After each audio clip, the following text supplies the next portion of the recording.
Fezzy. It is the Ron and Fez show. We are talking about the new tours that are going on this summer. Yeah, this is the Vote for Change tour. It actually is going to start the first week in Rocktober. Right. And hit 9 battleground states before the election. Who are some of the people involved in this? You got, of course, Bruce Springsteen, Dave Matthews, James Taylor, Dixie Chicks, R.E.M., Pearl Jam, John Cougar Mellencamp. Are they all together? Are they breaking off in different little sub-tours? Yeah, what they're going to do is they're going to have like six different concert lineups that are going to play these 34 shows. All right, 866-277-4969. What we were talking about, is this the type of thing that turns you off, or do you have no problem with it at all? We were talking about it's not just the left wing who does this, but if you go to see like Charlie Daniels or something, he'll come out, the same way. 866-277-4969. Speaking up for his political point of view. You say, Fez, for you don't care what they have to say. You have your own feelings.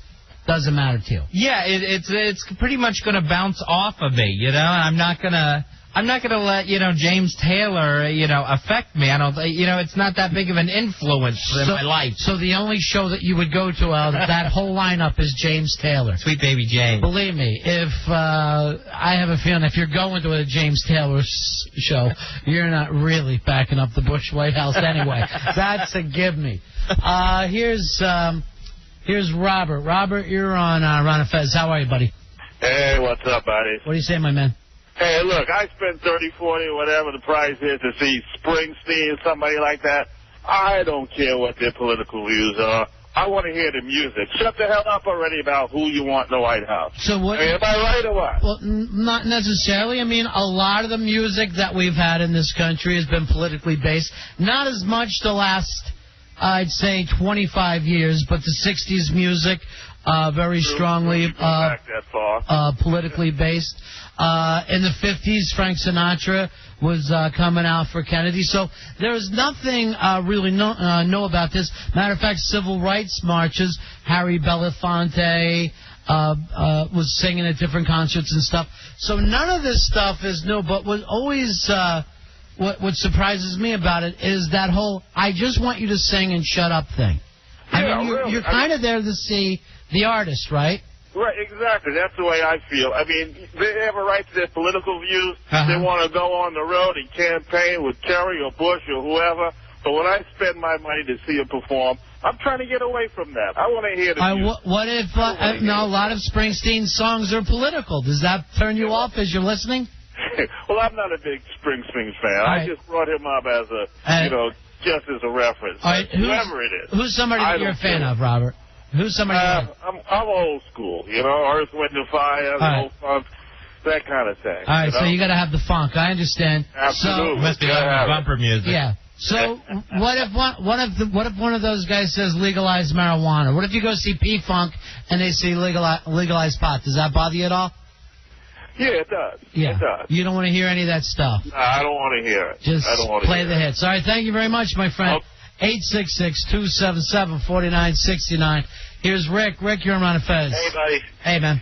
I agree with Robert to a certain extent. When they do it as a political tour like they're doing, it's not so bad because you expect it, and if you pay your money, you're going to get what you pay for. But what drives me crazy is when you pay your, I don't know when the last time he was at a concert, but 30, 40 is 50 or 60 now. And, you can still see Earth, Wind, and Fire for 30 or 40, though.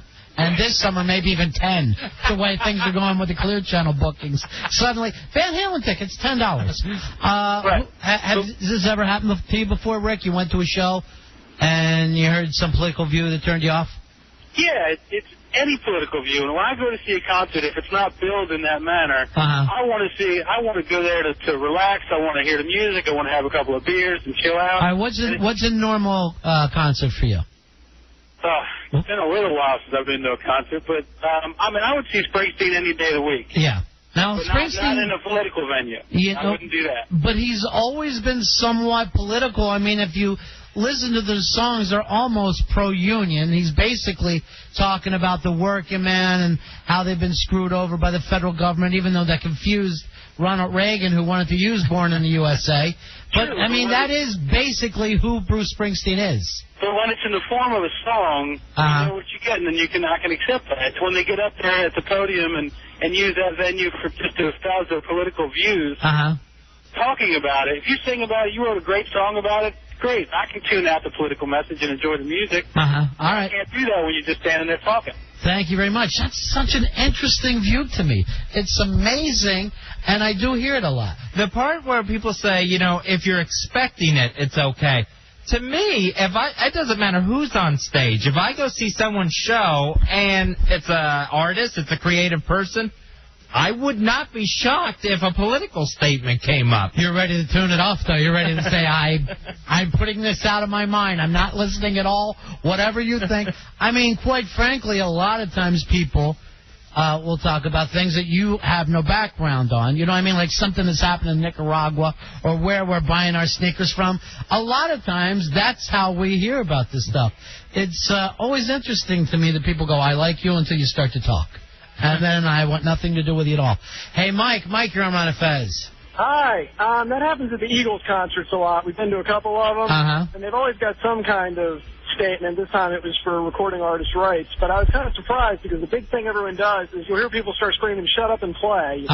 And I was like, what is that? I go, oh, no, we scream that at every Eagles concert. Just shut up and play. They don't want to hear anything about saving Walden's Woods because Don Henley is a very political motivated guy, has been for a long time, and it's very confusing to me. Don Henley, there was just a story about him. He did a version of Randy Newman's Political Science, and I think he mentioned Linda Ronstadt and started to get some booze in the crowd. Yeah. And he did the thing of, oh, I forgot I'm in Orange County. Well, he used to date Linda Ronstadt. It's not like he would not probably share some of the views that she's had. Hope, you're on Ron and Fez. Hey, guys. How you doing? What's up, honey? I went to a Jesuit college. This was like back in 91, 92, right around the time when the abortion clinics were getting bombed. And we had Natalie Merchant come and perform for us. It was a small little Jesuit school. And she gets up on stage and starts going on and on and on about abortion and how this was okay and we should be able to make our own decisions. She just going on and on and on. And I was like, you know what, you're in a Jesuit forum. Clearly there are going to be some people here who feel as though they're, you know, just totally disagree with you. I thought it was really inappropriate. You know, my thing is, I think it's okay to disagree. I don't think that you have to sit there like it's a monologue. I have no problem with people booing. Well, I have no problem with anybody booing Don Henley. He knows. Actually, I think it's healthy. I kind of feel like it's a good thing to not act like somehow our politics are separate from the rest of us. And that's one of the things I thought maybe 9/11 had woken back up in people, of maybe that it's okay and not antisocial to talk about things and even disagree with each other. I have no problem with that at all. I don't see anything wrong with it. Here's Donnie. Donnie, you're on Ron and Fez. Lost you, buddy. Let's go to Debbie. Debbie, you're on the Ron and Fez show. Hi. How are you doing, guys? What's happening?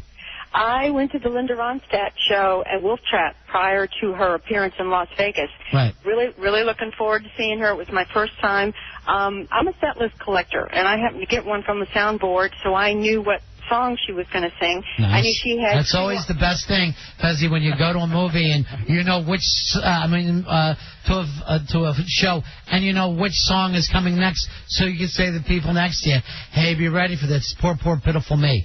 Well, it was just, I'm a collector. Every concert I go to, I try and get that. So we knew she was scheduled for 2 encores, and the first one was Desperado, which was going to be my favorite song the whole night, and she suddenly opens up with her love for Michael Moore. This was Wolf Trap's annual event. They had everyone was in Debbie, you're saying that you're a big Linda Ronstadt fan, right? Well, this has been who Linda Ronstadt's been since the 70s. I don't understand how you could act like I'm a big fan, but I don't like that person's right to express themselves. I mean, I think she has every right to express herself, but what happened when she didn't judge her event, I don't think, because the crowd went nuts, people got up and left, and the I song think that's great. I really wanted to hear. To me, if I was at that show, I would love it. I would absolutely love it. I'll tell you a person who will always get out and talk about guns is Ted Nugent, who always pushed the gun thing. He likes to fight with people, and it's kind of part of the show. It's kind of healthy, I think. Yeah, unless she's actually changing the words in the song from Desperado to Michael Moore. I'd have no problem with that. It's her rendition. That's what an artist does. But I would not mind that. But with this woman, she's saying the song that she loved, her favorite song, got ruined for her, and I don't understand that. It's still the same song. I don't understand it because that song that she once sung the way that she wants, go home and listen to it on a record. A live show is not the same thing as listening to a jukebox. Sometimes you might go there, and they might do your favorite song reggae style. That's called a live performance. They may decide to jam. You're going to see an artist, not listen to an album. I'm totally confused by this. But I do like the fact that it makes people upset. Hey, Ray, you're on Ron and Fez. 1480 checking in. Oh, hooah! Hooah! Two things come to mind. You know, going to a concert and having them go on and on about politics is like inviting someone over to your home, having the experience. I think it's totally different. You just want to be entertained, though. Look, the second I would find that entertaining if somebody defecated in a pool. I'd get a big kick out of it. The second thing is, I went to college to figure all this stuff out. I'm not going to go to a Pearl Jam concert and have them transform my inner world while I'm ponying up $70. But at the same time, you are having them transform whatever reason that you're going there is for a transformation. You're paying $70 because they give you something that apparently you can't do on your own, right? You need to be there in a live setting because anything could happen. Right. And yet now you're saying, I want to be the director of the movie. I want to decide how this thing's going to go. I can't play the drums, but I can figure out my own personal politics without being preached to simultaneously. I'm going to tell you something, bro. Rock and roll has always been politics. In the 50s, when Elvis was shaking himself and singing what some people called the N music, people freaked out all over the country. When the Beatles grew their hair, that was politics. When Dylan was on stage talking about the Vietnam War, that was politics. Somehow we feel like we've taken our way away from any unpleasant social issues where we're supposed to act like everything is the mall. I'm going to tell you right now, I miss rap music being the black man's CNN. That's when I was a big fan of rap music. That's when I enjoyed it. When it was F the Police, when it was Fight the Power, I thought this music is unbelievable. But as soon as I heard Jay-Z singing about his recent purchases and how much money his car cost, I wasn't as impressed. I don't find that too exciting and too scary. That's the difference for me. Here is Chris. Chris, you're on Ron and Fez. Hey, how you doing? Hey, buddy. My thought about it is, I mean, I don't care what you talk about at a concert. I really don't. You know, yeah, I can't believe that I could be influenced by someone who's singing a song. They have a microphone, so I'm supposed to change my political views. That's kind of retarded. Are you trying to tell me, and I want you to be honest, Chris, are you trying to tell me no song has ever changed a political view? That when Woody Guthrie sang "This Land Is Our Land," it wasn't a political view that was changed? I'm not saying the song. I'm saying some guy just stand up there. Yeah, they have great songs, but if he stands up there and says, "Oh, you should vote this way or you should vote this way," oh, good for you. I'm glad you did that. You know, you think that way. Now shut up and sing. That's all I want to hear. I'm here to hear your songs. What concert do you go to? I'm not in. What concert do you go to? I went to the Buffett show a couple weeks ago. I went to Bruce Springsteen's show at the MCI Center a couple years ago, and I could care less what he says. I'm like, all right, good for you. You feel the same way about Buffett when he's singing about coral reefs and taking care of the environment means nothing to you? No, I'm not saying the song. Some of the songs, yes. Yeah, they're inspirational. I mean, it's environmental stuff that he's into, which makes a lot of people frustrated. Well, you make Dick Cheney frustrated. What I'm saying is, you know, he's a guy, because he has a microphone, now he's more important and he can influence the way I feel about something. No. That's ridiculous. I'm telling you right now, listen to me, Chris. Unless you didn't want to be influenced, you wouldn't be going to a live show. Because when they say throw your hands in the air, and 20,000 people throw their hands in the air, they're being influenced. I love that part. Yes. But are you going to say no? I won't throw my hands in the air. You can't tell me to start and sing along. Political views, though. I mean, just because Dave... I went and saw Dave Matthews in Virginia Beach, and I love Dave Matthews' show. He's a great show. But I don't need... he doesn't influence me politically. I'm going to tell you the truth, bro. And tell me, all right, I should vote for John Kerry now. I'm going to tell you the truth. If anytime you shake your tail feather, that is a political view, whether you know it or not. And it always has been since the beginning. And the difference is you're unconscious of that.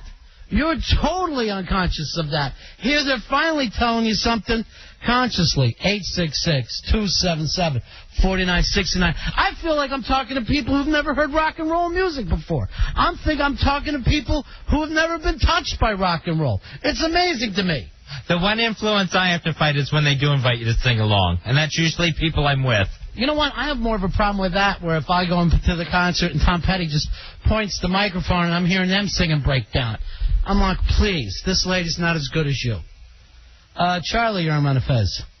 Hey, buddy. Hey, buddy. Hey, girl, buddy. Hey, Charlie. What's the deal with these shows? Are they going to be free, or are they going to charge actual money to sit there and listen to some BS? I don't know. Are they free or not? They're not. If it's a free show, I'll go. I'll go watch them. They're not free because the proceeds are going to America Coming Together. That's a group that's going to try to... I don't know if they're exactly for John Kerry, but they're definitely against George W. Well, forget it. I'm not going to pay money to listen to that. And the artists are all donating their time and talents. 866-277-4969. Here's Ray. Ray, you're on Fez. Hey, what's going on, guys? What do you say, young man? Yeah, well, I kind of don't understand when people go to a show and they know what the political views are. If you listen to lyrics, you know where someone stands. If you don't agree with it... All right, how old are you, Ray? 28. You sound younger, but I'll say after early 20s, I think people stop paying attention to lyrics. They do. I think they stop thinking... When you're a kid, when you're like 14 or 15, 16 years old, you get that album, you're like, this is unbelievable. I agree. And you're really paying attention to what the music's about. And I think almost all music is political, social, environmental, you name it. And most of the time, I think the young people know it. Yeah. And that's what scares everybody about music. Well, I used to listen to hardcore a lot, and my friends and I would go to shows, and these hardcore bands are really opinionated. I mean, they're absolutely completely opinionated. And my friends would be on totally opposite opinion, but they'd be jamming to the music. They'd be like, "Oh, it's so great, it's so awesome." I'm like, well, you don't agree with it. Why? Yeah, right. I don't understand. They just want to thrash, but you're right. Yeah, why are you supporting these people and giving them money? And you know what? There's a lot of that hardcore music. Different bands have been really racist, and you go there and people are kicking out, and I'm like, you're having this come into your subconscious, whether you like it or not. Stop moshing if you don't agree. Yeah, and my kind of experience was kind of the opposite. I went to a lot of like straight edge shows where they would be anti-drugs and anti-racism, and you know what my friends would have a lot of racist views, and they would be I would yell. drunk. I would always yell. As a straight edge, I would always yell, "Hey, shut up! I'm trying to enjoy high here. Let me get high." But exactly when you're saying that straight edge thing, that's a political point of view. Monty Love, political band. Even though most people aren't going to get it, he's speaking out against alcohol. He's speaking out against drugs. He's speaking out against corporate sponsorships. And at the same time, does that mean that it's somehow a negative thing and it's not their show? I'm always shocked. I'm shocked by it. Shay, you're on Fez. Hi, guys. Hey, darling. Hi, I just wanted to tell you guys I'm an animal rights activist. I'm a vegetarian. Yeah. But a few years ago, I found myself sitting at a KISS concert where Ted Nugent was performing. Right. And it was a little hard to sit through. He was going on and on about killing animals and shooting things. But, you know, I had to laugh. But it's the guy's opinion, and if I can have my opinion, he can have his. The more he's talking and not singing, the better off you are. Yeah, and I mean, if you're going to go to a country show other than Willie Nelson, you're going to hear the same exact things. And I have no problem with it. I had no problem with that whole we're going to put, a boot in your butt song. Even though, the only place that I'll actually start and go, are you doing this because you mean it, or are you doing this because you think this is what the market will bear and you're trying to have a hit record? And I would do that no matter what anybody's political view is. But, when you're listening to a guy singing songs about love being eternal, and you know for a fact that he's with a different woman every single night of the week, you know that he's not being true. I'd rather hear people's truth for a little bit. Here is, let's go to Phil. Phil, you're on Ron and Fez. Hey, what's up, guys? Yeah. Hey, I would just think it's that the reason people complain about artists expressing their political views when they're at a concert is because they disagree with them, because there's never a huge uproar when you watch the Super Bowl and there's flags everywhere and they have the F-16s flying over the stadium, and it's just, that's the one political side of view. But it's, the majority view, so people don't make a big deal about it. Yeah, the interesting thing is, you're right, it's probably the only thing that they really disagree with is when the view is different than yours. That's when you're going, I have a problem with this view. It's not what I believe. That's the time when a person will notice it. Everything else just kind of feels normal and just kind of flows over. Then all of a sudden there's a sharp stick if it's different. Yeah, they get a happy feeling when they see all the flags everywhere, so they don't have anything to say about it. All right, thank you very much, my man. Well, that was a lot of fun. I enjoyed talking about that. We'll pick this up again another time, but we've got an interview coming up in just a few moments, Fezzi, because it's that time. It's time for the brand new Madden 2005. How many people play this game? Do you know? Like everybody who plays PlayStation 2 basically plays Madden. I'm actually at this point. Does anybody watch football that doesn't play Madden now? Because I know you're not a Madden fan. No, I don't play any video games. I don't play any video games unless they're based on sports. That way I really feel like I have some background on how the game is played, and I don't feel like I'm shooting people from afar or fighting dragons. I am a huge fan of the Madden 2005. We're going to have something to give away later on. Yeah, later on next week when they release. All right, we'll be back in just a few moments. Let's give out even some more stuff as some of the power cards, the video game power cards for our gig next week. That's right. It's power cards you can use on the $1 Million Midway at Dave & Buster's when we broadcast live 1 week from tonight at the White Flip Mall. That's in Bethesda, Maryland. No, we were talking about the rock stuff, Fezzi. The last time I was at a rock show, the person got very, very political. I actually went to see Metallica. I was seeing Metallica, right? And I'm just going to rock out. And here's what James Hetfield had to say. Our enemies are innovative and resourceful, and so are we. They never stop thinking about new ways to harm our country and our people, and neither do we. I think he might have been talking about Napster at that point. I'm not sure. But he went off. Yeah. All right. And I'm like, what do you mean? What do you mean? Shut up and play Sandman. Why do we have to yell like a gay guy? Shut up and play Sandman. Because I want to be heard. Yeah. That way? We'll be back in just a few moments. It's the Ron and Fez Show.